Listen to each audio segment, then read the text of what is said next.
Martin's in there with Martin. Maguire's header, and turned on and in. I'd called Bob Bishop in Belfast, and he was the one that spotted Sammy McIlroy, George Best. Olsen on this side, that's all he's got. Whiteside shoots, it's there! Norman Whiteside named 6 of his favourite footballers, but the guy can do anything, and some people still wonder if his career was somehow incomplete. Let me stop you right there. That question misses the entire point of what made Norman Whiteside legendary. We're not here to mourn what could have been. We're here to celebrate what actually was. A career so explosive, so packed with historic moments, that it redefined what a teenager could accomplish on the biggest stages in football. And the 6 players he admires most tell us everything about how he saw the game, the battles he fought, and the friendships that shaped him. Let me take you through the journey of a man who turned 60 this year, but whose legacy remains forever young.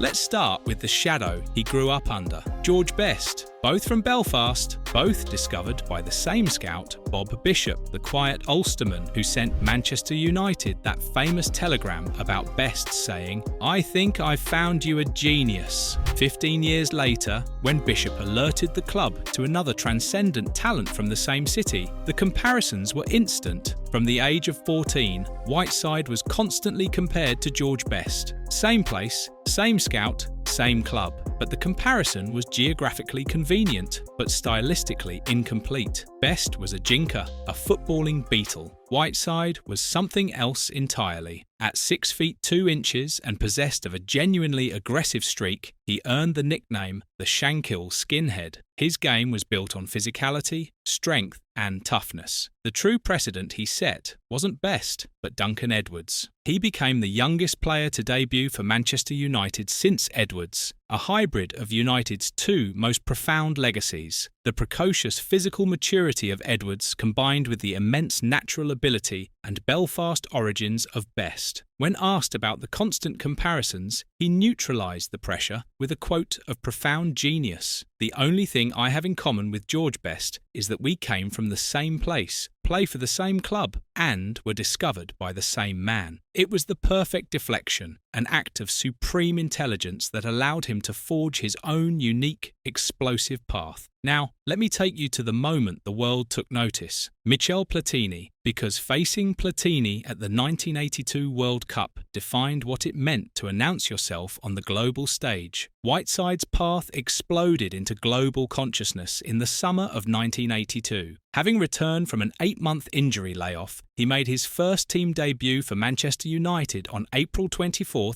1982, at just 16 years old. On May 15th, 8 days after his 17th birthday, he made his full debut and became the club's youngest ever goal scorer. Immediately after that match, manager Ron Atkinson told him, "Get your passport. I want you to be at the airport in the morning." Northern Ireland manager Billy Bingham, despite Whiteside having barely 2 hours of league football to his name, named him in the 22-man squad for the FIFA World Cup in Spain. On June 17th, 1982, Bingham threw him into the starting lineup for the opening match against Yugoslavia. At 17 years and 41 days, Norman Whiteside became the youngest player in the history of the FIFA World Cup. The title was wrested from the immortal Pelé, who had held it since 1958. Whiteside later recalled a video message from the great man himself. Pelé sent a little clip saying, "Norman, I want to congratulate you, and I hope you go on and do what I have done and win 3 World Cups." Whiteside was no mere mascot. He was unfazed and integral, playing in all 5 of Northern Ireland's matches. After sensationally topping their group by beating host Spain, Northern Ireland advanced to a second group stage. This set up a winner-takes-all clash on July 4th, 1982, against the tournament's most dazzling team, France. This was the legendary French side of Michel Platini, Alain Giresse, Jean Tigana, and Dominique Rocheteau. The 17-year-old Whiteside was now facing the man who would win the Ballon d'Or in 1983, 1984, and 1985. France proved too good, winning 4-1 to advance to the semi-finals. Yet the loss was a paradox. It was the ultimate validation of Whiteside's presence. He was not an observer. He was a competitor, and his cross from the left wing set up Jerry Armstrong for Northern Ireland's only goal. As one analyst noted, he left for the World Cup a boy and returned to United a man. Which footballers did Norman Whiteside admire most? Drop a comment and let me know which of these 6 surprises you the most. Whiteside returned from Spain a real footballing man, and Ron Atkinson immediately rebuilt his attack around his 17-year-old prodigy. This forged one of the 1980s most iconic partnerships. Frank Stapleton. Atkinson started Whiteside alongside Frank Stapleton for the 1982-83 season. Stapleton, a Republic of Ireland international and United's leading scorer, found an altogether different ally in the teenager. The combination worked immediately. On paper, they were similar players, both big, strong, and capable of holding the ball up. In practice, this similarity created a productive partnership built on intuitive understanding. Their telepathy gave United a flying start to the season. This partnership fired United to both domestic cup finals. In that 1982-83 season, Whiteside set 2 records that are unlikely to ever be broken. On March 26, 1983, at 17 years and 323 days, he bamboozled Liverpool's Alan Hansen to score, becoming the youngest goalscorer in League Cup final history. After Stapleton scored in the 2-2 draw with Brighton, Whiteside scored in the 4-0 replay, becoming, at 18 years and 18 days, the youngest goalscorer in FA Cup final history. He remains the first and only player of any age to score in both domestic cup finals in the same season. But let's talk about the engine room. As Whiteside's game evolved, he frequently moved deeper,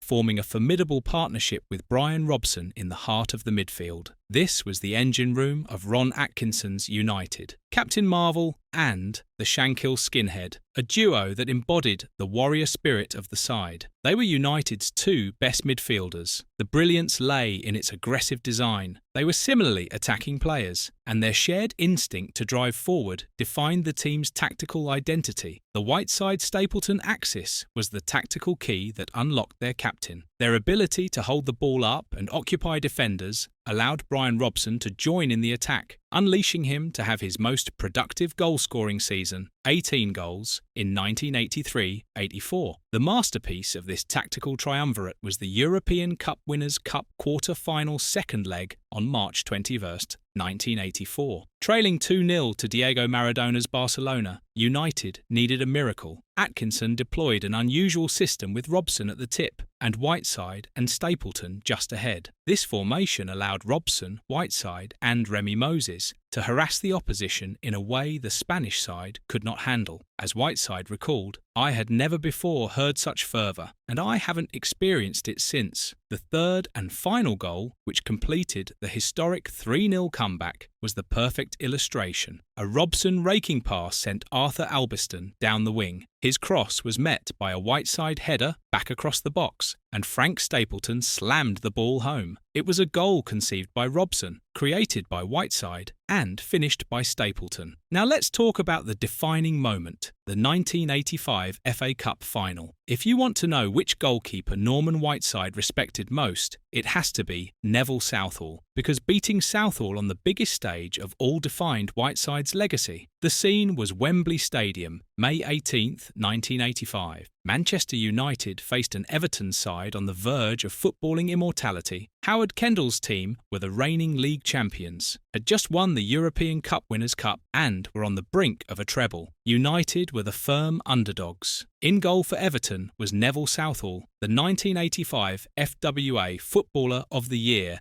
and universally regarded as the best keeper in the world. For 77 minutes, the final was an unexpectedly dull tactical stalemate. Then, drama. United's Kevin Moran brought down Peter Reid, who was through on goal. Referee Peter Willis produced a red card, and Moran became the first man ever to be sent off in a Wembley Cup final. Down to 10 men, United were not broken. They were inspired. The match went to extra time. With just 10 minutes remaining, the moment arrived. Mark Hughes received the ball in his own half with his back to goal. Hughes turned and played a lovely pass into the path of Whiteside, who was cutting in from the right flank. What happened next was not just a goal, it was a 10-second microcosm of Norman Whiteside's entire career. First, the physicality. He charged down the Wembley turf and began to back Everton defender Pat Bandon Howe towards goal. Second, the football brain. He was using the defender as a shield, intentionally obscuring Southall's view.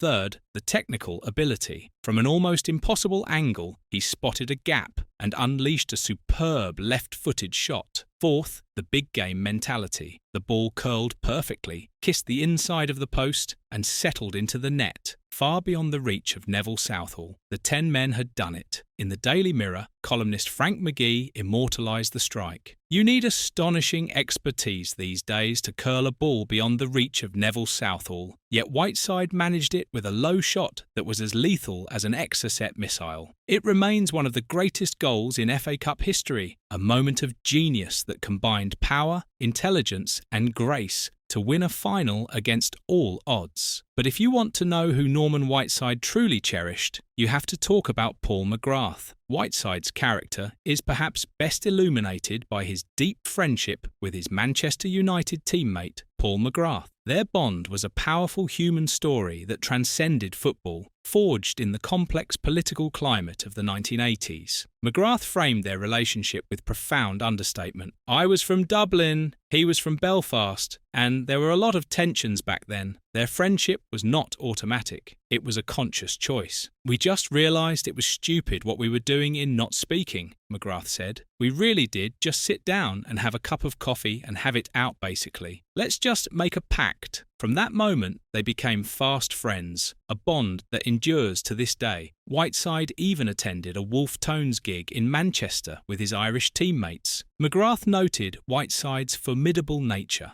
To be honest, Norman was someone I didn't want to have a fight with because he was dangerous. This friendship, a quiet act of personal peace in a divided time, is a testament to both men. But it is McGrath's assessment of Whiteside as a player that provides the most powerful validation. Paul McGrath, who would go on to be crowned the 1993 PFA Player of the Year, played with Robson, Stapleton and Strachan at United. Yet, his final verdict is unequivocal. He was the youngest player on the team for most games I played with him, and he was the best player too. Coming from a peer of McGrath's genius, this statement is the final word. It reframes Whiteside's legacy not as unfulfilled potential, but as absolute peer-acknowledged greatness. So tell me, which of Norman Whiteside's 6 favourite players resonates with you the most? George Best, the legend whose shadow he escaped? Michel Platini, the genius he faced as a teenager? Frank Stapleton, the partner who unlocked United's attack? Brian Robson, the captain who defined the engine room? Neville Southall, the world-class keeper he beat in the biggest moment?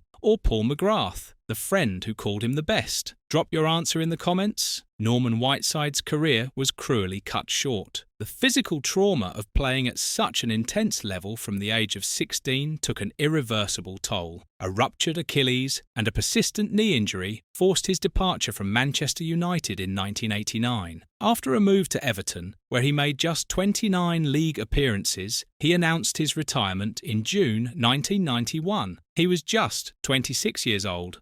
But the end of his playing career provides the final proof of his character. He demonstrated a courage to start afresh that is an inspiration. His second act was a masterpiece of poetic resilience. Having gained an interest in the medical side while undergoing numerous treatments himself, he enrolled at Salford University. He graduated and became a fully qualified podiatrist. The man whose career was destroyed by injuries to his lower limbs dedicated his new life to understanding them. His first major role was working for the Professional Footballers Association, screening 16-year-olds for underlying injuries. The hard man who debuted at 16 was now using his healing touch to protect the next generation. Today, at 60, he runs his own successful podiatry clinic in Manchester and remains a beloved figure at Old Trafford. His legacy is not written in longevity, but in the density of his achievements. He is a man defined by indelible moments and records that may never be matched. He broke the records of legends like Pele and Duncan Edwards. Youngest Manchester United player since Duncan Edwards at 16 years, 352 days. Youngest Manchester United goalscorer at 17 years, 8 days. Youngest player in FIFA World Cup finals at 17 years, 41 days. Youngest League Cup final scorer at 17 years, 323 days. Youngest FA Cup final scorer at 18 years, 18 days. First player of any age to score in both domestic cup finals in one season. Youngest player to 200 games for Manchester United at 21 years, 4 months. Norman Whiteside's career is not a tragedy. It is a testament to a unique, ferocious talent that burned brighter, if briefer, than almost any other. A legacy forged not in years, but in unforgettable, cup-winning, history-making moments.